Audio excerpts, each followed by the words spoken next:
of the Texas Rangers, starring Joel McRae as Ranger Jace Pearson. Another authentic reenactment of a case transcribed from the files of the Texas Rangers.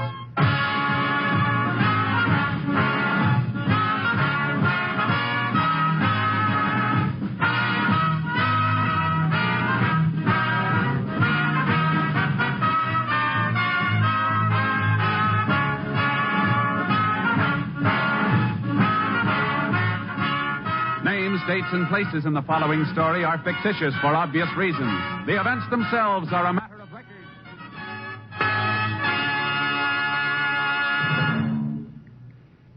Every day, Monday through Friday, there's top entertainment all day long when you set your radio dial to NBC. Listen for Double or Nothing. You'll hear one of radio's funniest quiz shows. Yes, Walter O'Keefe consistently comes up with great comedy entertainment Monday through Friday on Double or Nothing. Listen and you'll agree. Then there's the program with a heart, Strike It Rich. The grand entertainment that Warren Hull brings you every day on Strike It Rich is just what the doctor ordered if you suffer from the housework blues. From Chicago, Tommy Bartlett brings you Welcome Travelers and interviews with many interesting guests who each day pass through the Windy City. And for more fun, listen for Bob and Ray, those two zany comics.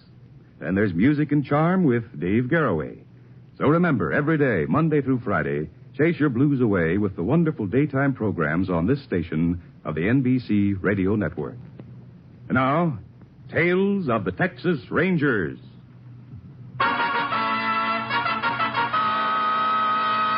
And now, from the files of the Texas Rangers, the case called Travesty.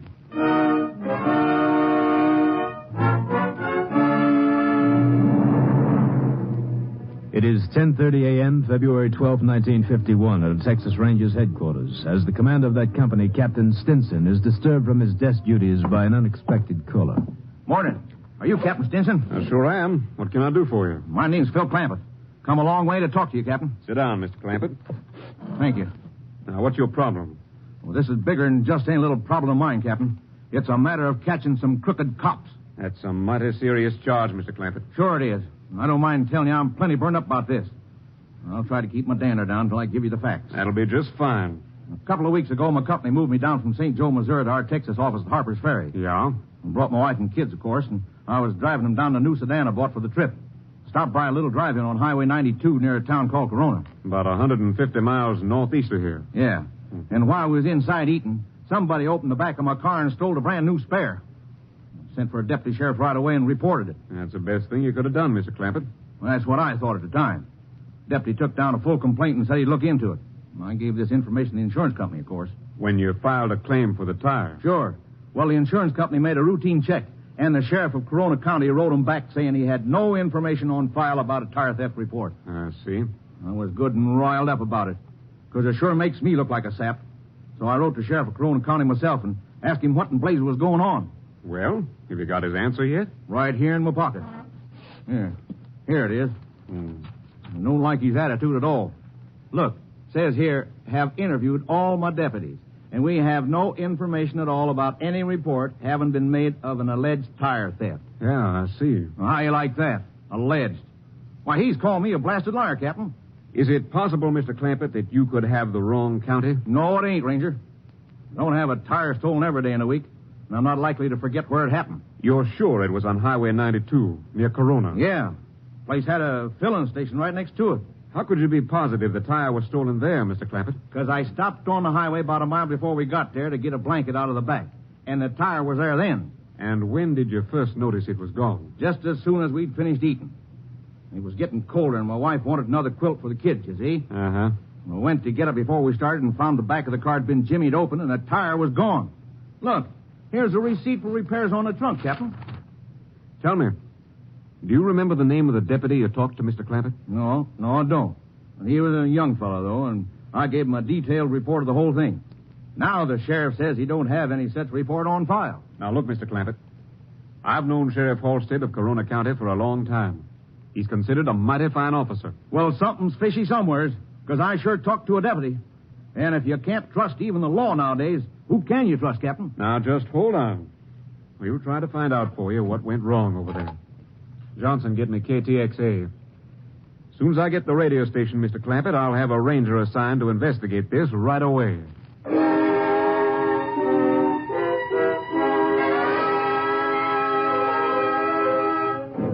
Within minutes, Ranger Jace Pearson had called in, was briefed on the case, and assigned to take over the investigation. He proceeded at once to the county courthouse in Corona and was told he could locate Sheriff Halstead at the cattle pens of a local stockyard.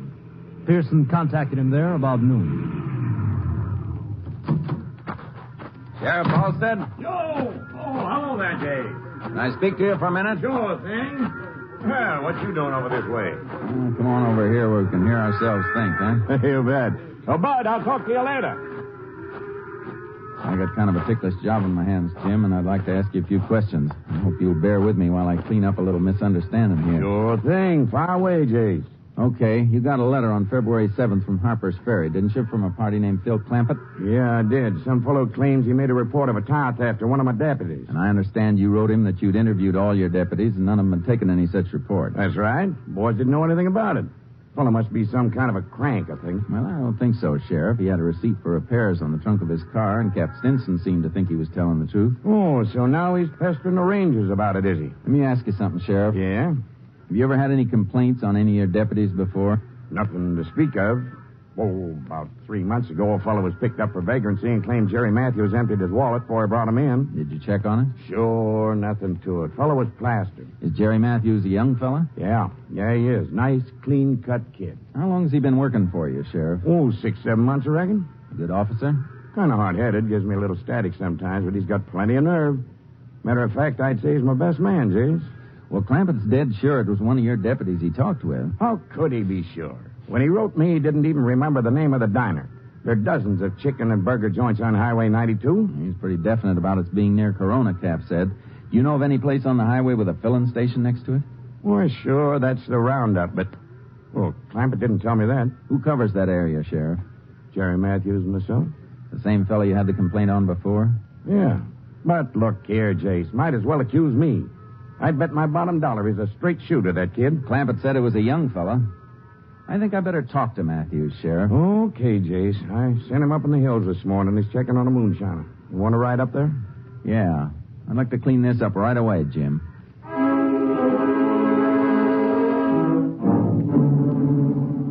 The sheriff picked up his horse in Corona and loaded him into my trailer with charcoal. We drove about 30 miles out of Corona and took off on horses into the hills. The sheriff knew where the still was supposed to be located, so we didn't have any trouble finding his deputy. Oh, there's Jerry's horse.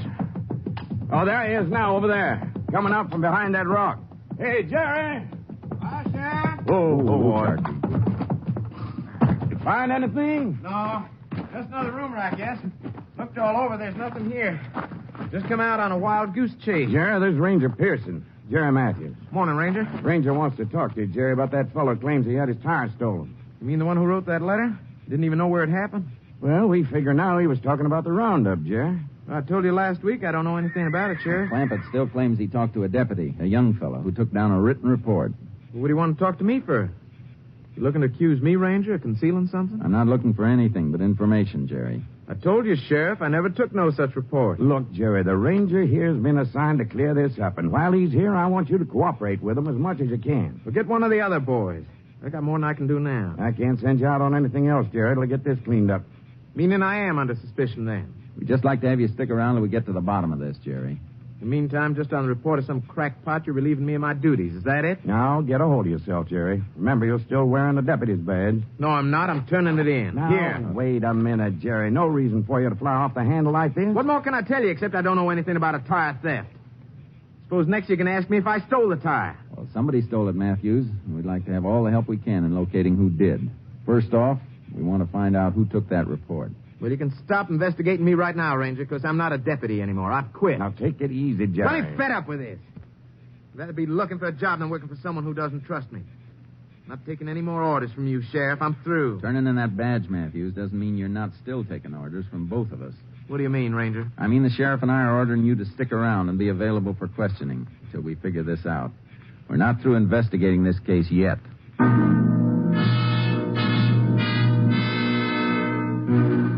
After we left Jerry Matthews, we headed for the Roundup Cafe to talk to the owner. We drove out to Highway 92 and got there a little past 1.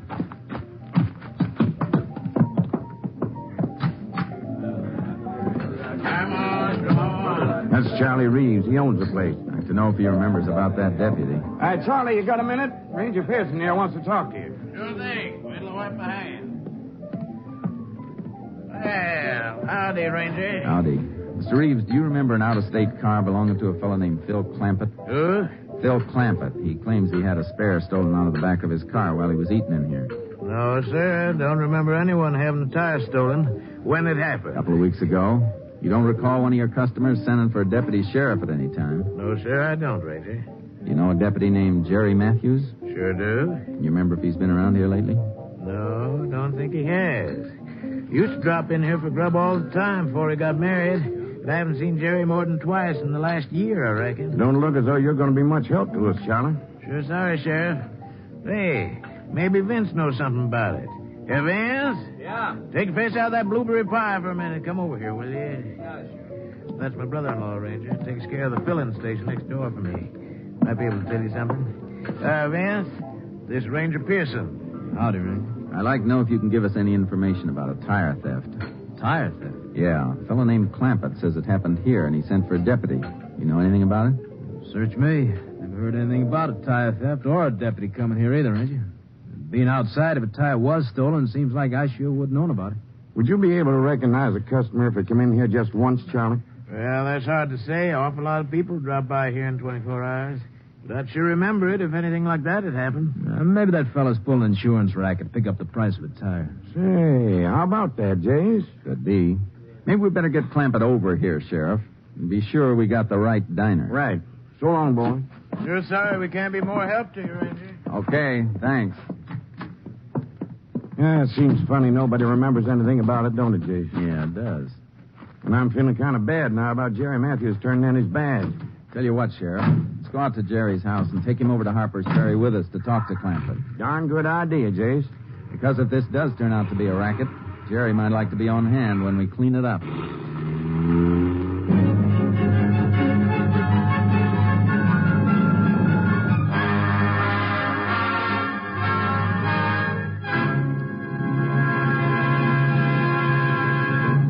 In just a moment, we will continue with Tales of the Texas Rangers, starring Joel McCrea as Ranger Jace Pearson. It's all right to build castles in the air, but don't keep them there. To bring that pet dream, a home of your own, down to earth, start saving. There's no easier way than through the payroll savings plan. That way, automatically, you'll build up that money you'll need. And what's more, money invested in United States defense bonds grows over and above the money you sock away in them, especially with the higher interest rate and quicker return that defense bonds now give you. Don't put it off. Authorize your employer to lay aside from your salary every week whatever sum you choose. As the money accumulates, he'll buy your bonds and turn them over to you. Or if you're self-employed, your bank will take care of you on the bond-a-month plan. There's no safer investment than United States defense bonds. And when you buy them, you're not only protecting yourself against possible future emergencies, you're helping to protect your country, too. They're now even better. Invest more in defense bonds. We continue now with Tales of the Texas Rangers and our authentic story, Travesty.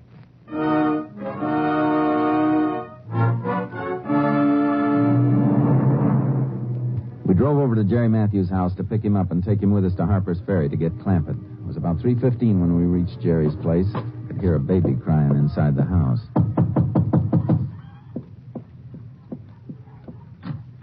Yes? Oh, hello, Sheriff. Hi, Miss Matthews. This is Ranger Pearson. Afternoon, ma'am. Come in, won't you? Jerry home, Miss Matthews? Well, no, Sheriff. He's gone out on an assignment, he said. Yeah. Say when he'll be home? No, he didn't, Sheriff. I'm sorry about Skipper's carrying on so, but he ain't been very well today. You're expecting your husband home for supper, aren't you, ma'am? I don't know. I don't rightly know if he'll come home at all, Range. Anything about his job, Martha? Oh, no. He sure likes his job, Sheriff. It's only we had such an awful fight today when he came home for lunch. Probably blow over, ma'am. Yeah, it's just nerves, I guess. You see, we don't either of us get much sleep nowadays. Baby's been awful fussy lately, and we've both been up half the night with him. You got to go through that to raise a family, Martha. Sure. I guess today was mostly my fault. I was nagging at him about money again. Not having any trouble, I hope. Don't everybody nowadays? You see, Jerry's still struggling to pay off the hospital bill for Skipper and the washing machine and all. It's pretty tough on a policeman's salary. Oh, gee, yeah. I guess I deviled Jerry about paying the rent on time. It's mostly because we're leasing from my folks. Kind of a stubborn point of pride, I reckon. Anything I can do to help, Martha? No, thanks, Sheriff. I guess Jerry takes an awful lot from me, fussing about the rent and all. But today when I pitched into him about it, he just blew up at me and said he was getting out and he wasn't coming back. Well, it's probably not half as serious as you think, Mrs. Matthews. Gee, I hope not. Where'd you send him today, Sheriff? Well, let's see. I can't just recall now, Martha. I've been up to my neck lately. Well, ma'am, I guess we'd better be heading along. Well, is there anything special you want with Jerry, Ranger? No, just tell him we were asking for him. I sure will. I'm hoping he'll cool off and head home for too long. Well, thank you, Miss Matthews. Sure hope that baby picks up soon. He's just kind of got a touch of colic, I guess. I reckon he'll be all right. Goodbye, Ranger. It was nice to meet you. Thank you, ma'am. Goodbye, Martha. Take it easy. Don't like Jerry's heading out of town like that, Jace, when you told him to stick around. I don't like it either, Sheriff. Looks like Jerry's getting a little too independent for his own good. Of course, I hate to admit it, but if they're having financial troubles, maybe Jerry did have something to do with that tire theft. Yeah, maybe so. Wonder what he's up to now. Telling Martha he's on an assignment when he's turned his badge in. Glad you didn't give him away, Sheriff, till we find out a little more about what's going on. I sure hope he isn't mixed up in this Clampett case, Jace, with a new baby and all. I hope so, too. I don't think we can tell anything till we go get Clampett.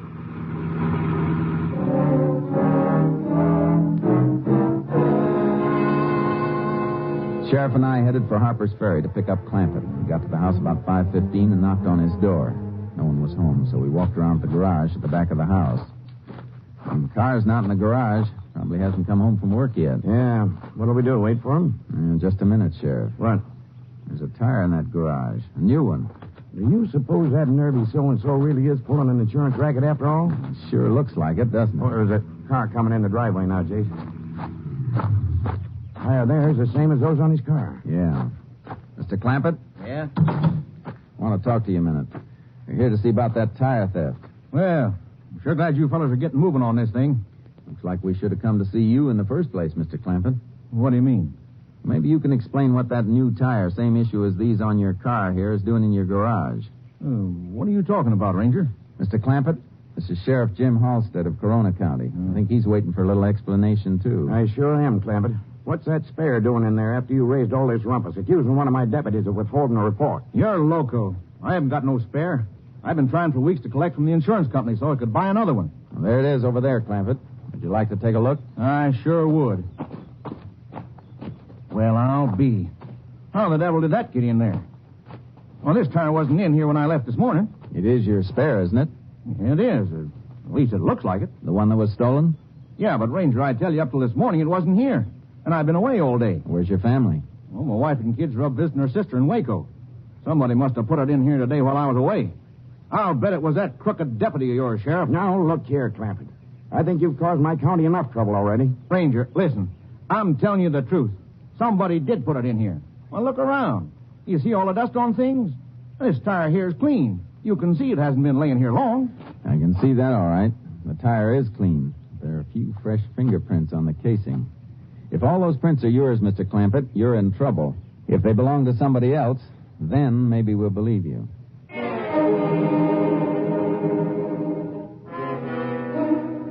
I got my kit and lifted the prints from the tire. Then we fingerprinted Clampett at the constable's office in Harper's Ferry. We sent a copy of his prints along with the tire prints to the lab in Austin for comparison. Then we took Clampett with us in my car and headed for Jerry Matthews' house. Got there about 10 after 9. You stay in the car, Clampett. We'll bring him out here. Come on, Sheriff. Jace, there are times when I don't like my job too much. Yeah, I know what you mean. I have a feeling Clampett's telling the truth. Would have hidden the tire if he hadn't been. Yeah, Jerry skipping off like that, telling Martha they had an assignment. Not too good with that tire suddenly turning up.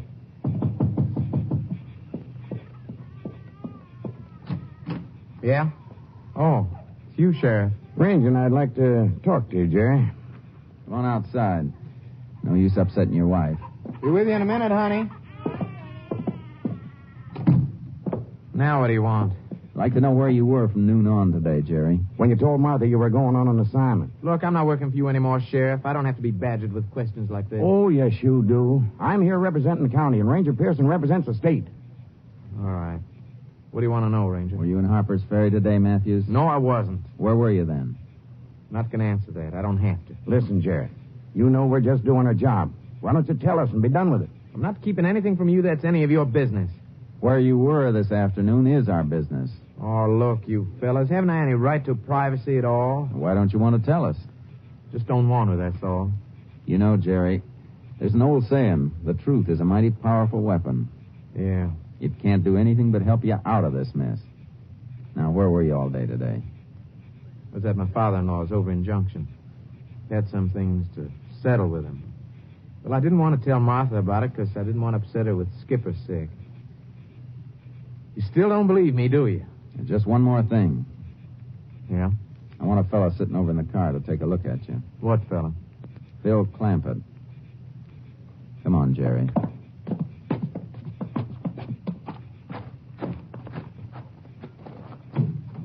Mr. Clampett, is this the deputy that took the report?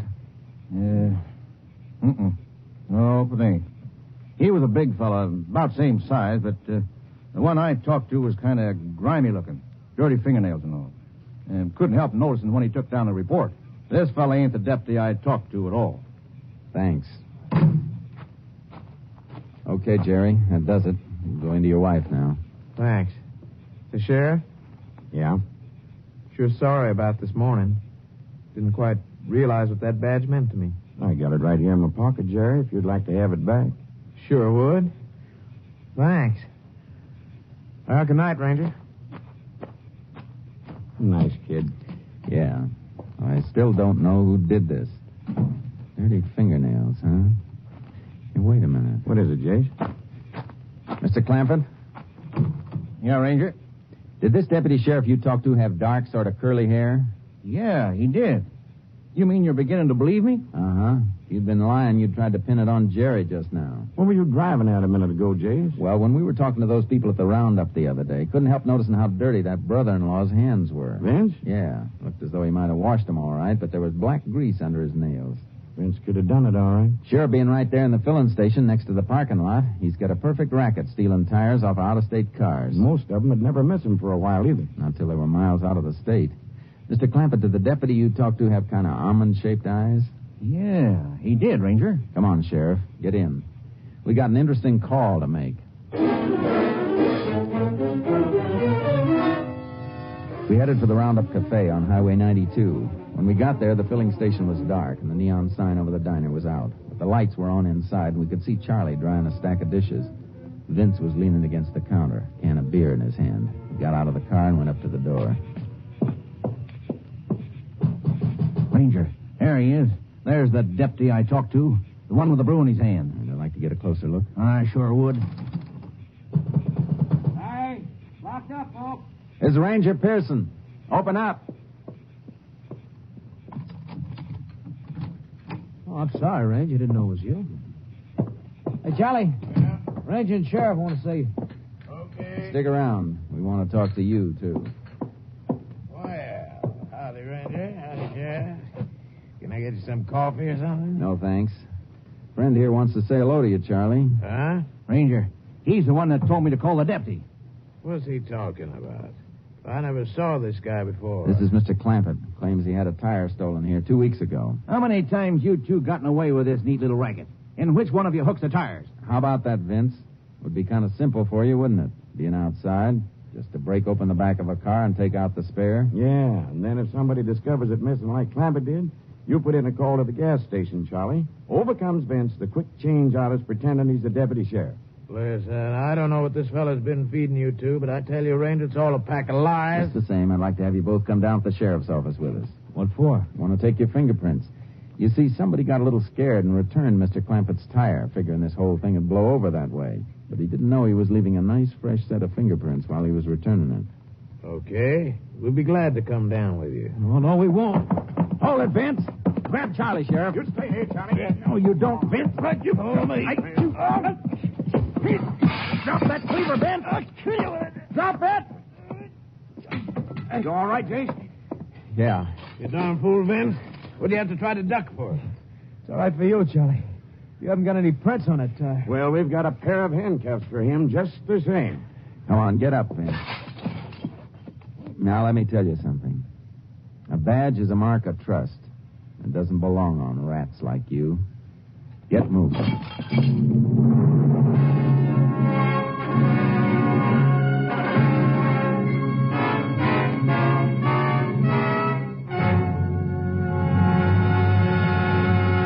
In just a moment, we will tell you the results of the case you have just heard. There's wonderful dramatic listening in store for you later today when NBC presents Best Plays. Today, Best Plays brings you On Borrowed Time by Paul Osborne. This is the touching drama of life and death in a New England town, featuring the heroic attempt of an elderly man to keep death from overtaking him until his grandson comes of age. Featured will be Parker Fenley and Mildred Natwick. For most enjoyable radio entertainment, be sure to hear Best Plays later today on the NBC Radio Network. And listen, too, for Meredith Wilson's Music Room, wherein you'll visit with Meredith and a noted musical personality. And today only, on most NBC stations, listen to the Chamber Music Society of Lower Basin Street.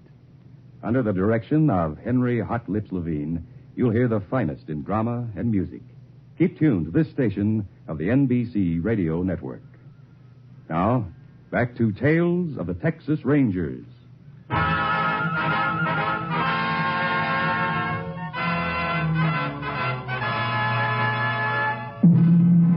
And now, here are the results of the case you have just heard. The lab report positively identified Vince Wright's prints on the stolen tire. Faced with this evidence, he and Charlie Reeves made full statements concerning their tire theft racket and impersonation of a peace officer. They were arraigned before the district court on charges of larceny and fraud and were each given prescribed terms according to law in the state penitentiary at Huntsville. Next week, Joel McCrea in another authentic reenactment of a case from the files of the Texas Rangers.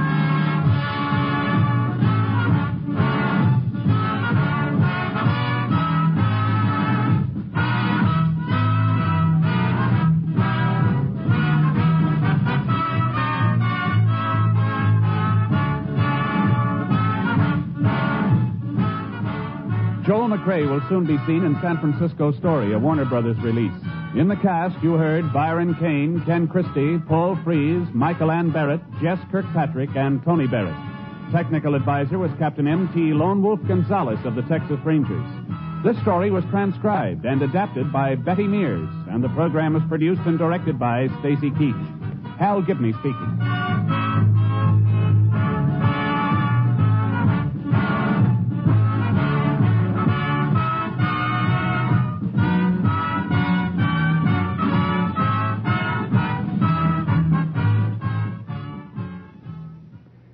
Tales of the Texas Rangers is heard each week overseas through the worldwide facilities of the Armed Forces Radio Service. Starting Wednesday, enjoy the best of Groucho on NBC.